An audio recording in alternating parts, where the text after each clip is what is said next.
പുതുജീവൻ ഭാഷിതം. ഇതാ ഞാൻ നിന്നെ എൻ്റെ ഉള്ളംകൈയിൽ വരച്ചിരിക്കുന്നു, നിന്റെ മതിലുകൾ എല്ലായ്പ്പോഴും എൻ്റെ മുമ്പിൽ ഇരിക്കുന്നു. See, I have inscribed you on the palms of my hands. Your walls are continually before me. എന്നോടും എന്നെ കേൾക്കുന്ന എൻ്റെ പ്രിയപ്പെട്ടവരോടുമുള്ള ദൈവത്തിൻ്റെ വാഗ്ദത്തമാണ് യെശയ്യാവ് 49:16 നിന്ന് ഞാൻ വായിച്ചു കേൾപ്പിച്ചത്. എല്ലാ മനുഷ്യരുടെയും ഉള്ളംകൈയിൽ വരകളുണ്ട്. നമ്മുടെ കയ്യിലുള്ള വരകൾ ഒരു കാലത്തും മായ്ച്ചു കളയുവാനോ നീക്കം ചെയ്യുവാനോ ഇല്ലാതാക്കുവാനോ കഴിയുകയില്ല. അതുപോലെ നമ്മെ ഓരോരുത്തരെയും ദൈവം തൻ്റെ ഉള്ളംകൈയിൽ വരച്ചിരിക്കുന്നു. ചില ട്രാൻസ്ലേഷനുകളിൽ കൊത്തുപണി ചെയ്തിരിക്കുന്നു എന്നാണ് വിവർത്തനം ചെയ്തിട്ടുള്ളത്. കൊത്തുപണി അല്ലെങ്കിൽ ആലേഖനം എന്നൊക്കെ പറയുന്നത് ഇനങ്ങൾക്ക് അർത്ഥവും ആഴവും ചേർക്കുന്നതിനുള്ള മികച്ച മാർഗമാകുന്നു. കൊത്തുപണി ചെയ്ത ഇനങ്ങൾ സാധാരണമായി വിലപ്പെട്ടതും അമൂല്യമായി സൂക്ഷിക്കപ്പെടുന്നതുമാകുന്നു.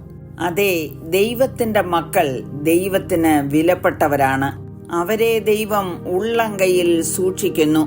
പ്രപഞ്ചത്തിന്റെ സ്രഷ്ടാവായ ദൈവത്തിന്റെ കയ്യിലാണ് പ്രിയമുള്ളവരെ നാം ഓരോരുത്തരും. സങ്കീർത്തനക്കാരൻ പറയുന്നത്, യഹോവയുടെ വലങ്കൈ ഉയർന്നിരിക്കുന്നു, യഹോവയുടെ വലങ്കൈ വീര്യം പ്രവർത്തിക്കുന്നു എന്ന്. ദൈവത്തിന്റെ കൈ ആകാശത്തെ വിരിച്ചുവെന്നും ഭൂമിക്ക് അടിസ്ഥാനമിട്ടു എന്നും യെശയ്യാവ് തന്നെ എഴുതിയിരിക്കുന്നു. ആ അതേ കൈകൊണ്ട് മനുഷ്യനെ ദൈവം നിർമ്മിച്ചു. സകല ജീവജന്തുക്കളുടെയും പ്രാണനും സകല മനുഷ്യവർഗത്തിന്റെയും ശ്വാസവും അവന്റെ കയ്യിൽ ഇരിക്കുന്നു എന്ന് ഇയ്യോബ് 12:10 രേഖപ്പെടുത്തിയിരിക്കുന്നു.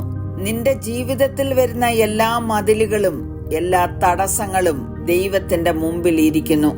ഇത്രയെല്ലാം വാഗ്ദത്തങ്ങൾ തന്നിട്ടും നാം പലപ്പോഴും ചിന്തിക്കാറുണ്ട്, ദൈവം എന്നെ കാണുന്നില്ലേ, എന്നെ അറിയുന്നില്ലേ, എന്റെ പ്രാർത്ഥനകൾ എന്തുകൊണ്ട് കേൾക്കുന്നില്ല എന്നൊക്കെ. ഒരിക്കൽ ദാവീദ് ഇങ്ങനെ ഒരു ചോദ്യം ദൈവത്തോട് ചോദിച്ചു. സങ്കീർത്തനം 42:9 എഴുതിയിരിക്കുന്നത്, നീ എന്നെ മറന്നതെന്ത്, ശത്രുവിന്റെ ഉപദ്രവം ഹേതുവായി ഞാൻ ദുഃഖിച്ച് നടക്കേണ്ടി വന്നതുമെന്ത്. ദാവീദ് അനുഭവിച്ച കഷ്ടപ്പാടുകളോ നിന്ദകളോ പരിഹാസങ്ങളോ ശത്രുക്കളിൽ നിന്ന് അനുഭവിച്ച പ്രതികൂലങ്ങളോ പീഡകളോ നമുക്ക് അനുഭവിക്കേണ്ടി വന്നിട്ടില്ല.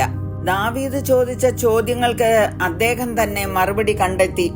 42-ാം സങ്കീർത്തനം അവസാനിക്കുന്നത് ഇങ്ങനെയാണ്, എന്റെ ആത്മാവേ നീ വിഷാദിച്ചുള്ളിൽ ഞരങ്ങുന്നതെന്ത്, ദൈവത്തിൽ പ്രത്യാശ വയ്ക്കുക, അവൻ എന്റെ മുഖപ്രകാശക രക്ഷയും എന്റെ ദൈവമാകുന്നു എന്നിങ്ങനെ ഞാൻ ഇനിയും അവനെ സ്തുതിക്കും.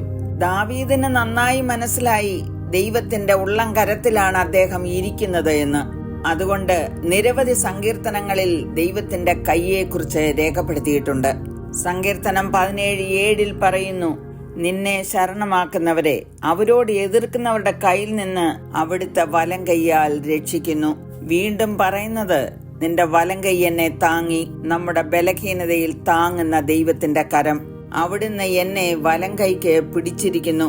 അവൻ അത്ഭുതങ്ങളെ പ്രവർത്തിച്ചിരിക്കുന്നു. അവന്റെ വലം കൈയും അവന്റെ വിശുദ്ധ ഭുജവും അവന് ജയം നേടിയിരിക്കുന്നു. സമുദ്രത്തിൽ ചെന്ന് പാർത്താലും അവിടെയും ദൈവത്തിന്റെ കൈ തന്നെ നടത്തും.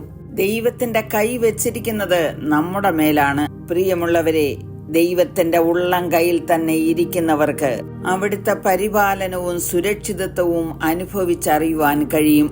യേശു കർത്താവ് പറഞ്ഞത്, ഞാൻ അവയ്ക്ക് നിത്യജീവൻ കൊടുക്കുന്നു, അവ ഒരു നാളും നശിച്ചു പോകുകയില്ല, ആരും അവയെ എന്റെ കയ്യിൽ നിന്ന് പിടിച്ചു പറിക്കുകയുമില്ല. അതുകൊണ്ട് അവൻ തക്ക സമയത്ത് നിങ്ങളെ ഉയർത്തുവാൻ ദൈവത്തിന്റെ ബലമുള്ള കൈക്കീഴ് താണിരിപ്പീൻ. ദൈവത്തിന്റെ ഉള്ളം കരങ്ങളിൽ ഇരിപ്പാൻ നമ്മെ തന്നെ സമർപ്പിക്കാം. ഈ വചനങ്ങളാൽ ദൈവം എല്ലാവരെയും അനുഗ്രഹിക്കുമാറാകട്ടെ. ആമേൻ. കണ്ണുനീരിൻ താഴ്വരകൾ അതിഘോരമാമേടുകളും,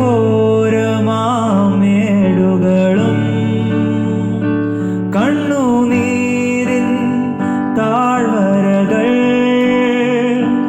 അതിഘോരമാമേടുകളും,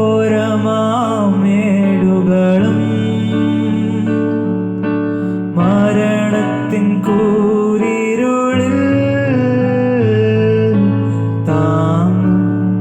കരങ്ങളുണ്ട്, നിന്റെ